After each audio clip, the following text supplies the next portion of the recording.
Canal road పరిస్థితి మళ్లీ మొదటికొచ్చింది. వినాయకుడి గుడి నుంచి రథన్ సెంటర్కు వెళ్లే మార్గంలో కెనాల్ వెంబడి రోడ్ కోతకు గురై పెద్ద రంధ్రం ఏర్పడింది. దీనికి మరమ్మతులు చేసిన కొద్ది రోజులకే సమస్య పునరావృతమవుతుంది. రాత్రి వేళ అనేక మంది వాహన చోదకులు ఈ గుంతల్లో పడి గాయాల పాలవుతున్నారని స్థానిక వ్యాపారులు ఆందోళన వ్యక్తం చేస్తున్నారు. శాశ్వత ప్రాతిపదికన మరమ్మతులు చేపట్టాలని వారు కోరుతున్నారు. వంటోన్లోని కెనాల్ రోడ్డు కాలువ అంచు కోతకు గురవుతుంది. గణపతి ఆలయం నుండి దుర్గమ్మ ఆలయం వరకు వెళ్లే మార్గంలో కాలువ అంచున ఈ రహదారిగా ఉంది. అంతేకాక ఈ ప్రాంతాన్ని ద్విచక్ర వాహనాల పార్కింగుగా ఉపయోగిస్తున్నారు. కాలువ అంచు కోతకు గురవుతూ రహదారి కుంగిపోతోంది. దీంతో ప్రజలు వాహన చోదకులు ఆందోళన చెందుతున్నారు. గతంలోనూ ఈ రహదారి కుంగటంతో అధికారులు ప్రహరీ గోడ నిర్మించారు. కోతకు గురవుతున్న రహదారి కొంగుతున్న ప్రాంతంలో సిమెంట్ కాంక్రీట్ ఉపయోగించి కుంగకుండా చర్యలు తీసుకున్నారు. అయితే ఇటీవల కురిసిన వర్షాలకు ప్రహరీ గోడ కట్టిన వైపుగా రహదారి కోతకు గురవుతోంది. ప్రహరీ గోడ సైతం బీటలు వారి ఎప్పుడు విరిగి పడుతుందో తెలియని పరిస్థితి నెలకొంది. రహదారి కోతకు గురవుతున్న ప్రాంతంలో దుర్గగుడికి వచ్చే భక్తులు, స్థానిక వ్యాపారులు వాహనాల పార్కింగుకు ఈ స్థలాన్ని ఉపయోగిస్తున్నారు. ఏదైనా ప్రమాదం జరిగితే నష్టం వాటిల్లుతుందని వారు ఆవేదన వ్యక్తం చేస్తున్నారు. గతంలో నాణ్యతా ప్రమాణాలు పాటించనందువలనే రోడ్డు దెబ్బతిందనే ఆరోపణలు వస్తున్నాయి.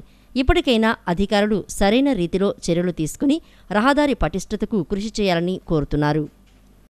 ఇక్కడ మీరు చూస్తున్న హోలు చాలాసార్లు అలాగ వచ్చిందండి. 4-5 సార్లు రిపేర్ చేశారు. కానీ పర్మనెంట్గా మాత్రం మున్సిపాలిటీ వాళ్ళు ఎవరు చర్యలు తీసుకోవట్లా. రాత్రిపూట బళ్ళు పెట్టుకునేవాళ్ళు, తీసేవాళ్ళు పొరపాటున అక్కడ గొయ్యి ఉందని తెలియక కొత్త వ్యక్తులు ఎవరైనా వస్తే అందులో పడిపోవడం జరుగుతుంది. కాబట్టి ప్రజల తరపున మనం ఏంటంటే దానికి ఏదైనా ఒక పర్మనెంట్ సొల్యూషన్ చూపగలరు. అయ్యప్ప నగర్లో వెంచేసి ఉన్న శ్రీ సుబ్రహ్మణ్యేశ్వర స్వామివారి ఆలయంలో స్వామివారికి విశేష పూజాభిషేకాలు భక్తి ప్రపత్తులతో నిర్వహించారు. గడిచిన 80 ఏళ్లుగా ఇక్కడ స్వామివారు ఉన్న ఇటీవలే ప్రతిష్ఠ నిర్వహించారు. వల్లి దేవస్థాన సమేత శ్రీ సుబ్రహ్మణ్యేశ్వర స్వామివారి ప్రీత్యర్థం విశేష పూజాభిషేకాలు నిర్వహించారు. అయ్యప్ప నగర్లో గల శ్రీ సుబ్రహ్మణ్యేశ్వర స్వామివారికి విశేష అభిషేకాలు నిర్వహించారు. 80 ఏళ్లుగా ఇక్కడ అశ్వత్థ వృక్షం కింద స్వామి ఆవిర్భవించటంతో స్థానికంగా ఉన్న భక్తులు పూజాధికారులు నిర్వహించారు. ఇటీవలే స్వామివారి విగ్రహ ప్రతిష్ఠ చేసి ఆలయాన్ని నిర్మించారు.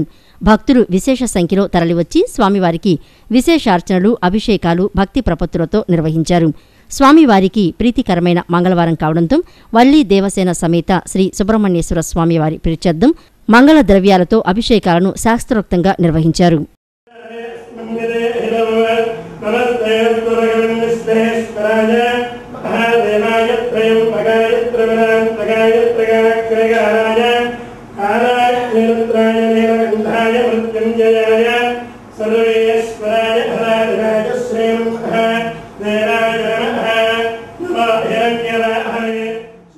ఈ సందర్భంగా ఆలయ అర్చకులు మాట్లాడుతూ 80 ఏళ్లుగా పూజలు అందుకుంటున్న స్వామివారు ఎంతో మహిమగలవారని, అనతి కాలంలోనే భక్తుల కోరికలన్నీ తీర్చే స్వామిగా పేరుగాంచారని అన్నారు. ఆలయ ప్రాశస్త్యాన్ని ఈ సందర్భంగా ఆయన వివరించారు. ఇక్కడ గత 80 సంవత్సరాలకు పూర్వంగానే ఇక్కడ పుట్ట ఉంది.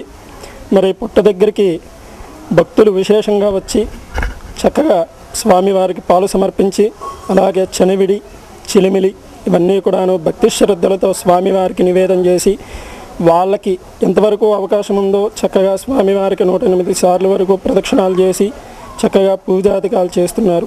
అయితే ఇక్కడ ఈ పూజాధికాల వల్ల, భక్తులు చేసినటువంటి పూజల వల్ల స్వామివారి యొక్క అనుగ్రహంతో ఈ యొక్క స్థానికంగా ఈ యొక్క భూమి ఎంతైతే బలం ఉందో ఈ బలపూర్వకంగానే మొన్న ఫిబ్రవరిలో స్వామివారి ప్రతిష్ఠ జరిగింది.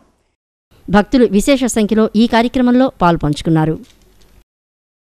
కేదారేశ్వరపేట పండ్ల మార్కెట్లో పారిశుద్ధ్యం అధ్వానంగా మారింది. మార్కెట్లో పేరుకుపోయిన చెత్తా చెదానం కారణంగా తీవ్రమైన దుర్గంధం వెదజల్లడంతో స్థానికులు తీవ్ర ఇబ్బందులకు గురవుతున్నారు. మార్కెట్లో పారిశుద్ధ్య పరిరక్షణకు అధికారులు చర్యలు తీసుకోవాలని కోరుతున్నారు. స్థానిక కేదారేశ్వరపేట పండ్ల మార్కెట్లో పారిశుద్ధ్యం అధ్వానంగా మారుతోంది. నిత్యం వేలాది మంది తిరిగే ఈ ప్రాంతంలో దుర్వాసన వెదజల్లుతూ ఉండటంతో స్థానికులు ఇబ్బంది పడుతున్నారు. వ్యాపారులు కులిపోయిన పండ్లను ఇక్కడే పారబోస్తున్నారు. చెత్తా చెదారం, గడ్డి తదితర వ్యర్థ పదార్థాలను మార్కెట్లోని రోడ్లపై పడవేస్తున్నారు. పట్టించుకునే నాదుడే లేకపోవడంతో దుర్వాసన వస్తోంది. మార్కెట్లో డ్రైనేజీ వ్యవస్థ ఘోరంగా మారింది. మురుగునీరు ప్రవహించకపోవడంతో దోమలు పెరిగిపోతున్నాయి. నిత్యం వేలాది మంది తిరిగే ఇక్కడ కనీసం మరుగుదొడ్లను కూడా ఏర్పాటు చేయలేదు. దీంతో రోడ్డు పక్కనే మూత్ర విసర్జన చేస్తున్నారని స్థానికులు చెబుతున్నారు. కార్పొరేషన్ కళ్యాణ మండపం సమీపంలో ఉన్న డంపర్ బిన్లో చెత్తా చెదారాన్ని వేయకుండా రోడ్లపై పారేస్తున్నారు. దీంతో పశువులు వీటిని చిందరవందర చేస్తున్నాయి. ఇక్కడ వర్షం పడితే రోడ్లన్నీ చెత్తా చెదారంతో బురదగా మారుతూ ఉన్నాయి. దీనివల్ల పండ్లు కొనుగోలు చేయడానికి వచ్చిన వినియోగదారులు జారిపడి గాయాల పాలవుతున్నారని స్థానికులు ఆందోళన వ్యక్తం చేస్తున్నారు. ఇప్పటికైనా అధికారులు స్పందించి కేదారేశ్వరపేట పండ్ల మార్కెట్లో పారిశుద్ధ్య పరిరక్షణకు చర్యలు తీసుకోవాలని వారు కోరుతున్నారు. డాక్టర్ ఎన్టీఆర్ హెల్త్ యూనివర్సిటీ ఆధ్వర్యంలో నిర్వహిస్తున్న 2వ దశ పీజీ మెడికల్ కౌన్సిలింగ్ లో భారీగా మెడికల్ సీట్ల కన్వర్షన్ కౌన్సిలింగ్ ప్రారంభమైంది. ఈ కౌన్సిలింగ్ ద్వారా మొత్తం 741 మెడికల్ సీట్లను భర్తీ చేయనున్నారు. ఇప్పటికీ 50 సీట్లు భర్తీ చేశారు. డాక్టర్ ఎన్టీఆర్ ఆరోగ్య విశ్వవిద్యాలయం ఆధ్వర్యంలో నిర్వహిస్తున్న 2వ దశ పీజీ మెడికల్ సీట్ల కౌన్సిలింగ్ ప్రక్రియలో భాగంగా వివిధ కేటగిరీ సీట్ల కన్వర్షన్ కౌన్సిలింగ్ ప్రారంభమైంది. కౌన్సిలింగ్ ప్రారంభ సమయానికి 127 పీడీ మెడికల్ సీట్లు అందుబాటులో ఉండగా అందులో 10 సీట్లను తాజాగా కౌన్సిలింగ్ ద్వారా భర్తీ చేయాల్సి ఉంది. తాజాగా నిర్వహించిన కౌన్సిలింగ్ ద్వారా 93 సీట్లు, స్ప్రైడింగ్స్ ద్వారా 44 సీట్లను భర్తీ చేశారు.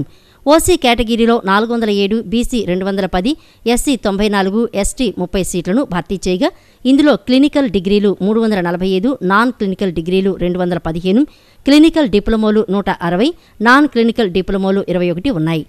రాత్రి 9 గంటల సమయానికి కేవలం 25 సీట్లను కన్వర్షన్స్ ద్వారా భర్తీ చేయగా అర్ధరాత్రి వరకు కౌన్సిలింగ్ కొనసాగింది.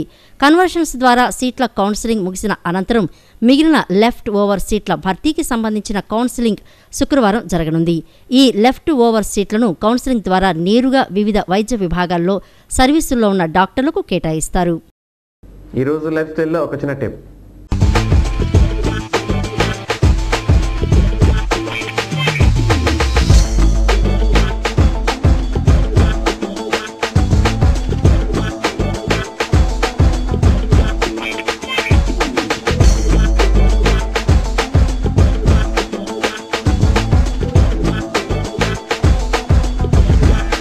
ఓ 4 ముద్దలు కడుపులో పడ్డాక చివర్లో చల్లటి నీళ్లు తాగందే భోజనం చేసినట్లు ఉండదు కొందరికి. అలాగే హోటల్లో లేదా ఇంట్లో నాన్ వెజ్ వంటకాలు తినేవారిలో చాలామందికి పక్కన చల్లటి శీతల పానీయం లేనిదే ముద్ద దిగదు. మీకు ఆ అలవాటు ఉంటే కనుక ఆ అలవాటును మానుకునే ప్రయత్నం చేయండి. భోజనం తర్వాత చల్లటి నీళ్లు లేదా శీతల పానీయాలు తాగే అలవాటు ఏమాత్రం ఆరోగ్యకరం కాదట. ఎందుకంటే తిన్న ఆహారంలో ఉండే నూనెని చల్లటి నీళ్లు గట్టిపరుస్తాయట. దీనివల్ల ఆహారం త్వరగా జీర్ణం అవ్వకుండా పేరుకుపోతుంది. జీర్ణ ఆమ్లాలు విడుదలైనప్పుడు ప్రతిచర్య జరిగి ఆహారం విడిపోతుంది. ఇలా విడిపోయిన ఆహారాన్ని ఘనాహారం కంటే వేగంగా శోషించుకుంటాయి పేగులు. పేగుల్లో పొరల్లా ఏర్పడి ఆ తరువాత అతి తక్కువ సమయంలోనే కొవ్వుగా మారుతుందిట. అందుకే ఈ ప్రమాదాన్ని నివారించడం కోసం భోజనం చేసిన తర్వాత సూప్ లేదా గోరువెచ్చటి నీటిని తాగాలంటున్నారు వైద్యులు.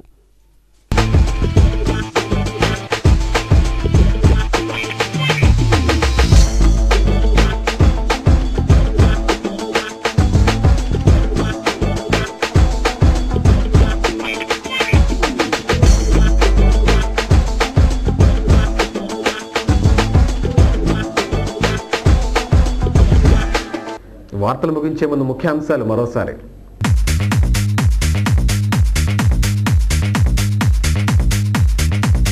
పాఠశాలల్లో శానిటేషన్ మెరుగుపరిచే అంశంపై దృష్టి సారించాలి. విద్యాశాఖాధికారులను ఆదేశించిన మున్సిపల్ సెక్రటరీ చందనా ఖాన్. ఆరోగ్యకరమైన వాతావరణంలో పాఠశాలలను తీర్చిదిద్దాలని సూచన.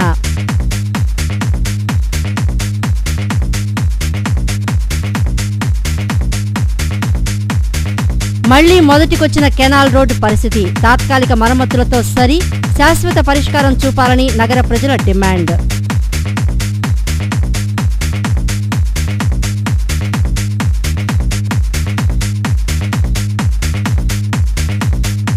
ఎన్టీఆర్ హెల్త్ యూనివర్సిటీలో కొనసాగుతున్న పీజీ మెడికల్ కౌన్సిలింగ్. ప్రశాంతంగా సాగుతున్న కన్వర్షన్లు.